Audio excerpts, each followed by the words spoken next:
आज उपमुख्यमंत्री धाराशिवमध्ये होते, आपल्याला स्थानबद्ध करण्यात आलं होतं. काय म्हणणं आहे नेमकं, काय काय प्रकार झाला?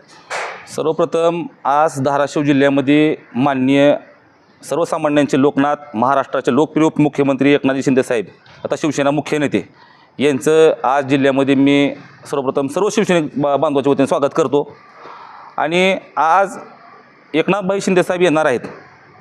मागच्या नगर परिषद निवडणुकीमध्ये, मागच्या जिल्हा परिषदच्या झालेल्या निवडणुकीमध्ये ज्या पद्धतीनं तिकीट वाटपमध्ये तिकीट विकले गेले, तत्कालीन संपर्कप्रमुख राजन साळवी, ज्ञानराज चौगुले आणि अजित पिंगळे यांनी पूर्ण पक्ष, म्हणजे बघा जिल्ह्यामध्ये साधारणतः 55 जिल्हा परिषदच्या जागा आहेत.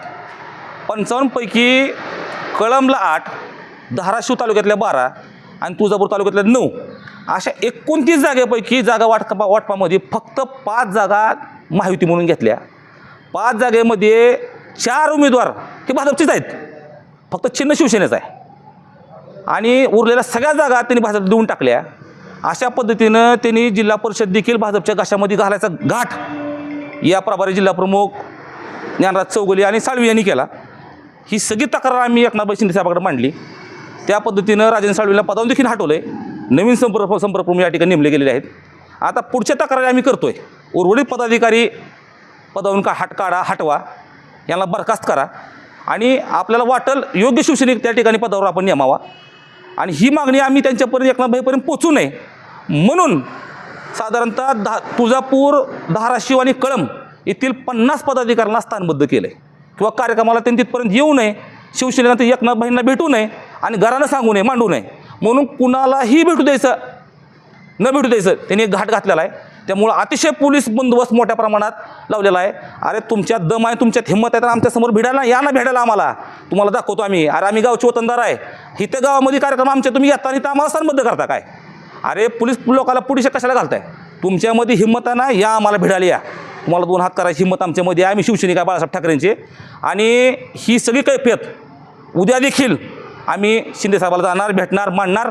आज जरी तुम्ही इथं पोलीस लोकांचा घेतला असेल तुम्ही आसरा, तर हिले काळ टिकणार नाही, चालणार नाही, आम्ही खपून बी घेणार नाही आम्ही. त्यामुळं तुमच्यात हिंमत आहे, तुम्हाला जाहीर आव्हान आहे माझं. ज्ञानराज चौगुले, अजित पिंगळे, साळवी तर गेला आहे, तुम्हाला आव्हान आहे. तुमच्यात हिंमत आहे, तुम्ही आडवा या, तुम्हाला उत्तर आम्ही काय द्यायचं तुम्हाला आम्ही उत्तर देऊ.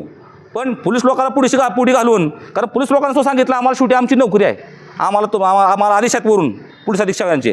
आता अधीक्षकांना देखील मी फोन केला आहे, पण अधीक्षक मॅडमनी फोन या ठिकाणी उचललेला नाही. मला मॅडमला एवढंच विचारत होतं की नेमकं कुणाच्या आदेशाने आपण कारवाई करताय, का कारवाई करताय? समजा काल नितीन पाटील या प्रकरणात बोलले, नितीन पाटील बोलले म्हणून आपण उर्वरित 50 पदाधिकाऱ्यावर कारवाई का करताय?